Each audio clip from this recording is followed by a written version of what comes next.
They said you wouldn't make it. Standing in that room, voices cutting through your chest like glass through skin.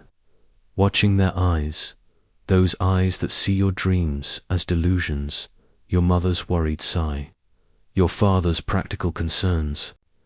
Friends who laugh just a little too loud when you mention what you really want. The weight of their doubt settles in your bones.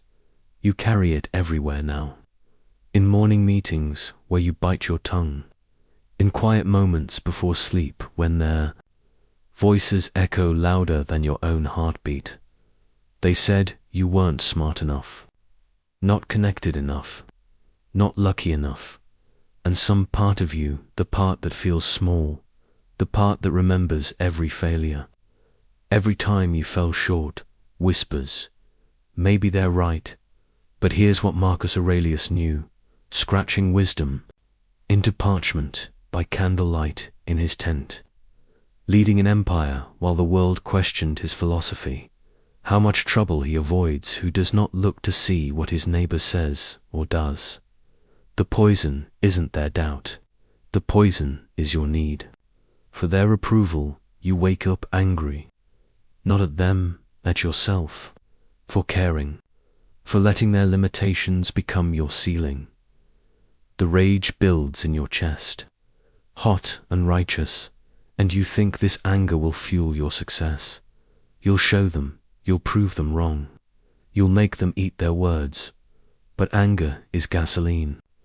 It burns bright, burns fast, burns out.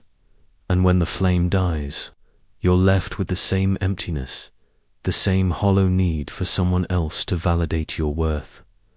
Epictetus understood this. A slave who became one of history's greatest teachers.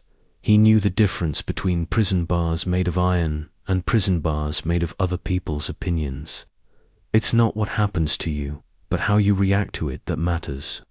Their doubt is not your enemy, your reaction to their doubt. That's where the real battle lives.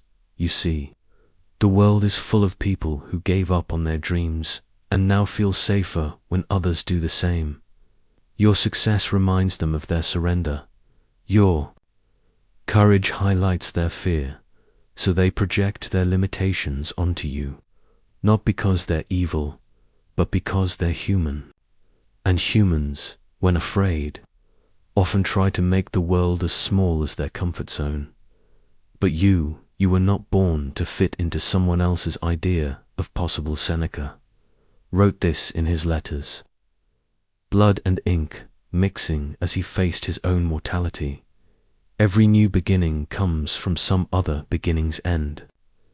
The beginning you're looking for, the moment you step into who you're meant to become, it starts when you stop needing them to believe in you. It starts when you realize that proving them wrong was never about them. It was about proving to yourself that you could trust your own voice above the chorus of doubt. Here's what they don't tell you about proving everyone wrong. The moment you succeed, really succeed, some of those same people will claim they believed in you all along. They'll rewrite history, soften their skepticism, pretend their doubt was just concern, and you'll realize how little their opinion ever mattered. The real victory isn't their recognition. The real victory is the person you became in the silence between their doubt and your determination. The real victory is learning to validate yourself. Every morning you wake up with a choice. Will you let their voice be louder than your vision? Will you shrink to fit their expectations? Or will you expand to meet your potential? The path of proving them wrong isn't about revenge. It's about reverence.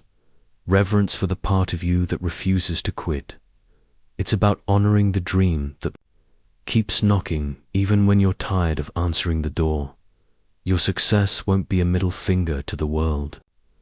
It will be a love letter to the version of yourself who never stopped believing, even when you stopped believing in yourself. So let them doubt, let them whisper, let them place bets against your becoming. Their doubt is not your truth. Their limitations are not your limits. Their fear is not your future.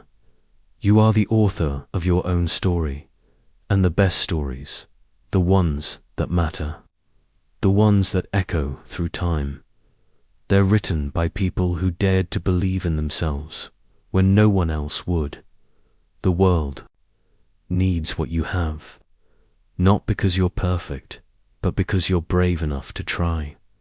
Not because you're guaranteed to succeed, but because you're willing to fail forward. Not because proving them wrong will make you happy, but because living your truth, your real truth, not the truth they want you to accept. That's where peace lives. That's where power lives. That's where you finally come home to yourself. Every doubt they planted becomes soil for your growth.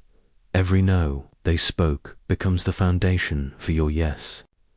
Every time they said impossible, you heard I'm possible. And now you know. The only person you ever needed to prove anything to was looking back at you in the mirror all along. They said you wouldn't make it, but here you are, still standing, still dreaming, still becoming. And that is how you prove everyone wrong without saying a single word.